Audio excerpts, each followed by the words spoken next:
রাগের মাথায় ওকে চলে যেতে বললাম, আর ও কাঁদতে কাঁদতে চলেও গেল। কিন্তু সত্যিই বুঝতে পারিনি যে ও আর কোনোদিন ফিরে আসবে না। আমি বহুবার ওকে ফোন করার চেষ্টা করেছি, দেখা করতে চেয়েছি, কিন্তু ও দেখা করতে চায়নি। কি করে বলবো ওকে ছাড়া আমি একদম শূন্য।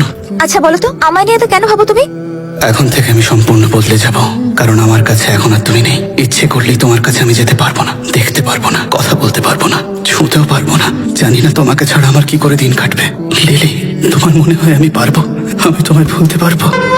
কতদিন তোকে দেখিনি, বল না কবে বাড়ি আসবি? দাদুর মৃত্যুতে আসিসনি, সামনে ওনার বাৎসরিক, এবার অন্তত আয়।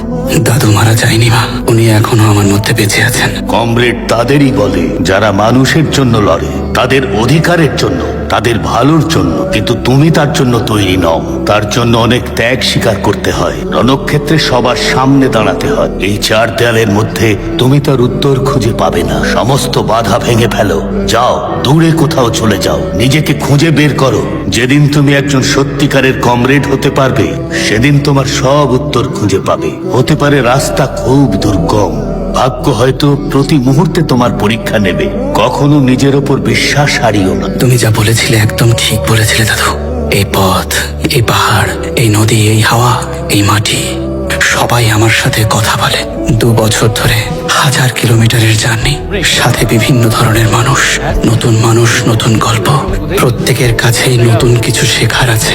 এই প্রকৃতির প্রত্যেকটি শব্দ আমাকে নিজের সাথে মিলিয়ে নেয়, আমাকে ভেতর থেকে শান্ত করে তোলে। আমার নিজের অস্তিত্ব আমি এখন খুঁজে পেয়েছি। এটাই তো খুঁজতে বেরিয়েছিলাম। এই নিস্তব্ধতায় যখন আমি বিভিন্ন শব্দ শুনতে পাই, আমার সমস্ত ভাবনা পাল্টাতে শুরু করে। আমি সৌভাগ্যবান যে আমি নিজেকে খুঁজে পেয়েছি। কি ব্যাপার ববি? গাইস, একটু ববিকে দেখো। এরকম থাকতে পারো তো, সব সময় দেবদাস হয়ে ঘুরে বেড়াও। হিরো লাগছে তোমায়, হিরো। চৈতন্য হলো আমার আসল নাম। এরা international academy of sound engineering এর স্টুডেন্ট। আমরা একসাথে একটা প্রজেক্ট করছি। এখানে কি করছো ববি? এই ববি, শোনো, ডক্টর আমাদের অ্যাপয়েন্টমেন্ট দিয়ে দিয়েছেন, কাল হায়দ্রাবাদে ডেকেছেন দেখা করতে।